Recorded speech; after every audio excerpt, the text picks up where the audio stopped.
Buenas tardes, profesor. Soy Eduardo Ávila del tercero de bachillerato D y hoy voy a hablar sobre 9 temas de la física. Como primer tema tenemos la corriente eléctrica. La corriente eléctrica es un fenómeno físico causado por el desplazamiento de una carga. También es el flujo de carga eléctrica que atraviesa un material conductor durante un periodo de tiempo determinado. Un ejemplo de ello es que en el hogar muchos aparatos son accionados con corriente eléctrica, además de la iluminación. Como segundo tema tenemos la intensidad de corriente. La intensidad de corriente es la cantidad de carga que pasa por un conducto por unidad de tiempo. Por ejemplo, cuando encendemos el televisor o la computadora, estos artefactos emplean electricidad para su funcionamiento, por lo que deberán estar conectados a través del enchufe en la pared.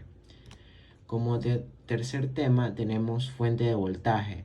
Una fuente de voltaje es un dispositivo que tiene dos terminales encargadas de generar un voltaje de salida. Por ejemplo, las pilas eléctricas es un ejemplo cotidiano de cómo representar los voltajes. Tenemos fuerza automotriz como cuarto tema. Es la manifestación en términos de diferencia de potencial eléctrico. Por ejemplo, un claro ejemplo de ello son las pilas galvánicas y los generadores eléctricos.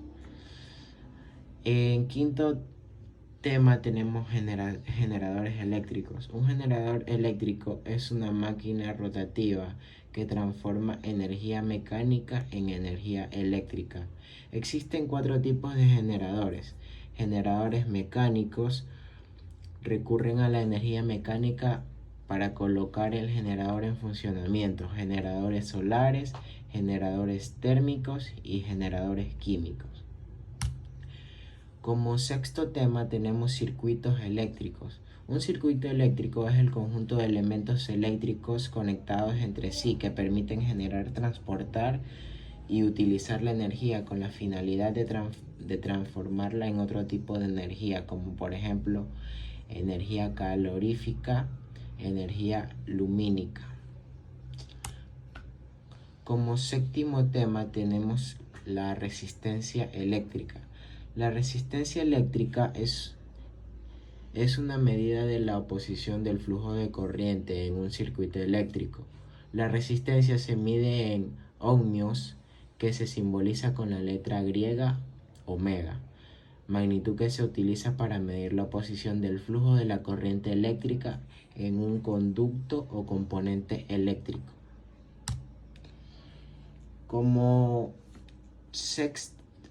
octavo tema tenemos la resistividad. La resistividad de un material es una medida de la fuerza con la que un material se opone al flujo de la corriente eléctrica. Es el símbolo de la resistividad es la letra griega minúscula RHO o P, y la resistividad es el recíproco de la conductividad eléctrica. Como último tema tenemos la asociación de resistencias. La asociación de resistencias eléctricas puede considerarse conceptualmente como una única resistencia equivalente, cuyo valor se determina a partir de las magnitudes de las resistencias individuales asociadas al esquema de conexión. Muchas gracias.